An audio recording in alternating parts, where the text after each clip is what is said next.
I've had mixed results with Facebook advertising.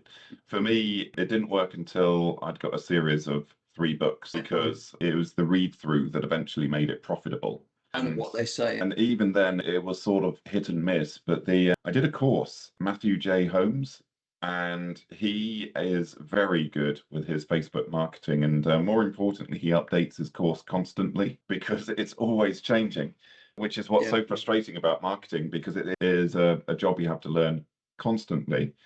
Amazon ads I found considerably more success with, but they're harder to scale. With Amazon ads, even if you've got 1 book, they can work tremendously well. And because you don't have to worry about the read through as much. And also the tracking is there with Amazon ads. So you can immediately see this advert, it has got a return on advertising spend of X%, which isn't always 100% accurate, but it gives you a rough guideline and it allows you to gauge your progress. So, and again, I used Matthew J. Holmes's course for that. I did use Mark Dawson's course, but it seemed very dated.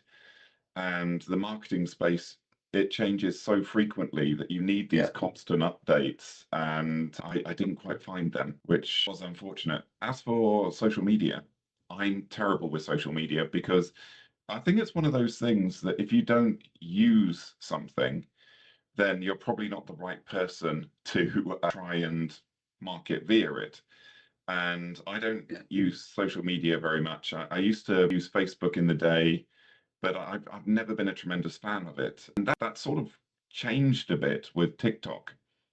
I found Cinema Society Saturday and the Splatter Chatter groups, which are both very active on TikTok, doing reviews of movies, reviews of books, and that sort of thing. So I don't do any dance acts. Nobody wants to see me in a leotard. Absolutely no one. But sort of doing the sitting down and talking about horror movies that I've enjoyed and talking about books that I've enjoyed in a very sort of natural fashion.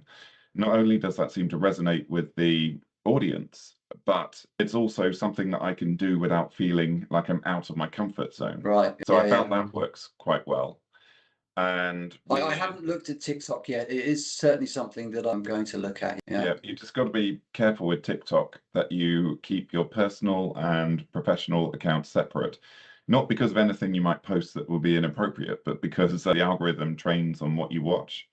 So if, for example, you're on your business account and you get lured into watching Modern Family clips, which, yep, I'm guilty of, then all of a sudden you find it skewing away towards pushing your stuff towards people who want to watch Modern Family,